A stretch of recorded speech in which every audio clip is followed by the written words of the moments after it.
સ્થાનિક સ્વરાજ્યની સંસ્થાઓમાં પ્રમુખ અને હોદ્દેદારોની વરણી થશે। મુખ્યમંત્રી નિવાસ સ્થાને ભાજપની પાર્લામેન્ટરી બોર્ડની બેઠક ચાલુ છે।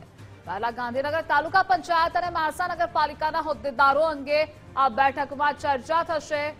જૂનાગઢ મહાનગરપાલિકા અને પાલિકાના હોદ્દેદારો અંગે મંથનની શરૂઆત। સીએમ અને પ્રદેશ અધ્યક્ષ સીઆર પાટીલની અધ્યક્ષતામાં આ બેઠક છે।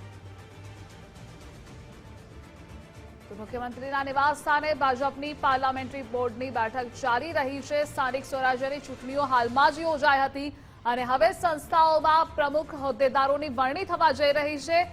આ તમામના નામો પર ચર્ચા વિચારણા આ બેઠકોમાં થશે અને પ્રમુખ હોદ્દેદારોની આજે વરણી થશે। નામોની જાહેરાત થઈ શકે છે। આ બેઠક બાદ પહેલા ગાંધીનગર તાલુકા પંચાયત અને માણસા નગરપાલિકાના હોદ્દેદારો અંગે ચર્ચા વિચારણા કરવામાં આવશે। કયા નામો પર મહોર લાગે છે તેના પર પણ સૌ કોઈની નજર છે।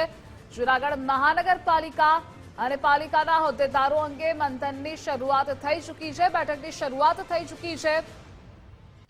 તો સીએમ અને પ્રદેશ અધ્યક્ષ સીઆર પાટીલની અધ્યક્ષતામાં આ બેઠકનું આયોજન કરવામાં આવ્યું છે। તો બેઠકોનો દોર ચાલી રહ્યો છે। સ્થાનિક સ્વરાજ્યની ચૂંટણીને લઈ હોદ્દેદારોની વરણી થશે અને આજ નામો પર ચર્ચા। આ મુદ્દે સંવાદદાતા કલ્પિન જોડાયેલા છે। કલ્પિન, સ્થાનિક સ્વરાજ્યની ચૂંટણીઓ બાદ હવે પ્રમુખ હોદ્દેદારોની આજે વરણી થશે। નામોને લઈ બેઠકમાં ચર્ચા ચાલી રહી છે। આ બેઠકને લઈ અપડેટ શું પ્રાપ્ત થઈ રહી છે?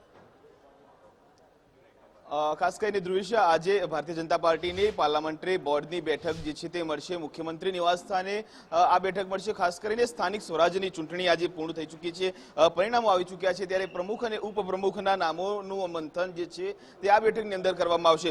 ખાસ કરીને જૂનાગઢ મહાનગરપાલિકા, 3 તાલુકા પંચાયત અને ભારતીય જનતા પાર્ટી શાસિતની જે પાલિકાના હોદ્દેદારો છે તેમની વરણી અંગેનું આજની આ બેઠકની અંદર મંથન થશે। મુખ્યમંત્રી નિવાસ સ્થાને આ પાર્લામેન્ટરી બોર્ડની બેઠક મળશે, જેની અંદર ભારતીય જનતા પાર્ટીના પ્રદેશ પ્રમુખ સીઆર પાટીલ જે છે તે પણ આ બેઠકની અંદર હાજર રહેશે। સાથે જ આવતીકાલે આ બધી નગરપાલિકાઓના જે સામાન્ય સભાઓ છે તેની અંદર આ નામો જે છે તે લગભગ જાહેર થઈ જશે તેવી પ્રબળ શક્યતાઓ સેવામાં આવી રહી છે। પરંતુ મોડી સાંજ સુધી આ તમામ મુદ્દાઓ છે તે મુદ્દાઓ ઉપર આજે મુખ્યમંત્રી નિવાસ સ્થાને બેઠક ચાલશે અને આ બેઠકની અંદર આ તમામ જે નામો છે, આખા જે પ્રશ્નો છે તે પ્રશ્નોનું નિરાકરણ આવશે અને સાથે જ આવતીકાલે આ તમામ નામો જે છે તે જાહેર કરી દેવામાં આવશે। જી કલ્પિન, જોડાવા બદલ આભાર આપનો।